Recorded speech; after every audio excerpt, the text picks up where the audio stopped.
सादर नमस्कार, सादर जय जिनेंद्र। क्षमा न्यूज चैनल कहीं भी कभी भी सही और सकारात्मक समाचारों के लिए देखना और सुनना न भूलें। साथ में आपसे विनम्र निवेदन है कि यदि आपने इस चैनल को सब्सक्राइब नहीं किया है तो कृपया अवश्य कीजिए और शेयर और लाइक करना ना भूलें।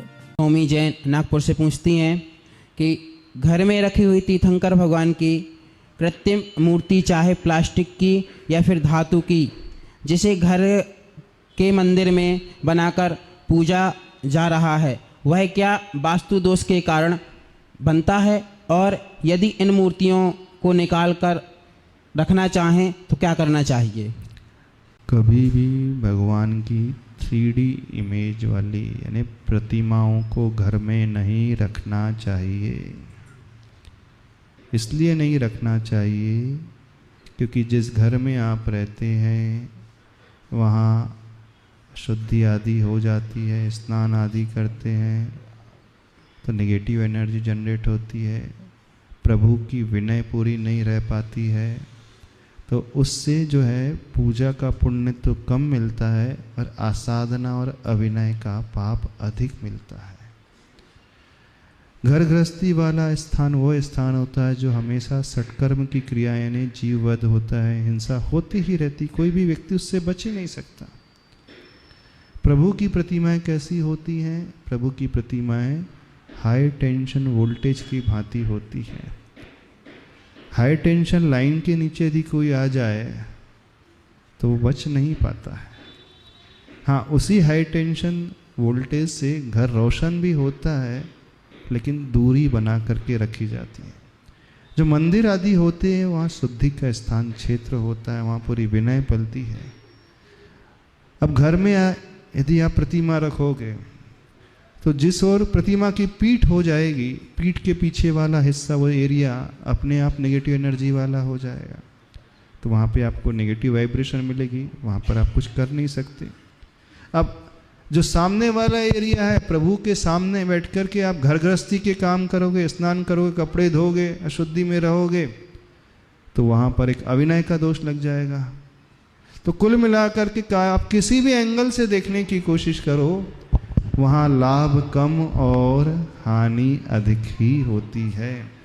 तो होना ये चाहिए, प्रतिमाओं को घर में न रख करके मंदिर में विराजित करें।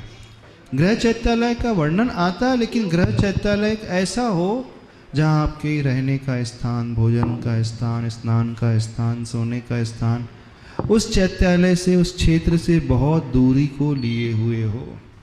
उस चैत्यालय की दीवार और आपके बेडरूम अथवा किचन की दीवार एक जैसी ना हो, टच ना करते हो, नहीं तो उसके साइड इफ़ेक्ट्स व्यक्ति को भुगतने पड़ते हैं।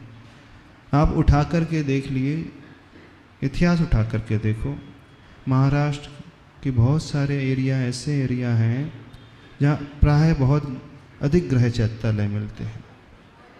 लेकिन हमने इतने सारे घरों को देखा जहाँ गृह चैत्यालय, घर में प्रतिमा है, बहुत दुर्लभता से एकाध घर मिलता है जो फलता फूलता नजर आया है।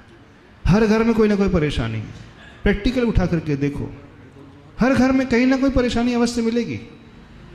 हम वाशिम में रहे, पुसद में, हिंगोली में रहे, पुणे में रहे, पूरे एरिया में अमरावती से लेकर कारंजा से लेकर पूरा एरिया, पूरे क्षेत्र में विहार किया,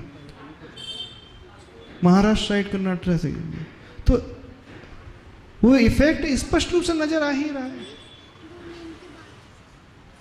यदि प्रभु की प्रतिमा घर में रखने से फलना फूलना होता तो वे घर सबसे फले फूले नजर आते, पर प्राय वे ही घर सबसे अधिक परेशान नजर आ रहे हैं।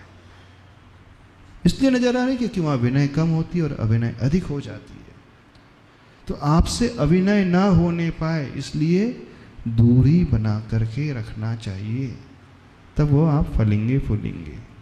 यदि आपको गृह चैत्यालय बनाना ही है तो आपका कंपाउंड इतना बड़ा हो ना, जैसे फार्म हाउस होता है, बहुत दूर आपके रहने के स्थान से हो, पर ऐसा तो होता ही नहीं कहीं। आज 2 BHK में तो जिंदगी निकल जाती है लोगों से, 1 सिंगल BHK में तो पूरा जीवन निकल जाता है। वो आपके रहने के लिए स्थान है नहीं और वहाँ भगवान को और बैठा रहे हो, तो सोचना चाहिए, विचारना चाहिए, नेगेटिव एनर्जी का नुकसान अधिक भुगतना पड़ता है। क्षमा न्यूज चैनल देखने के लिए आपको बहुत बहुत धन्यवाद। सादर प्रणाम। सादर जय जिनेंद्र।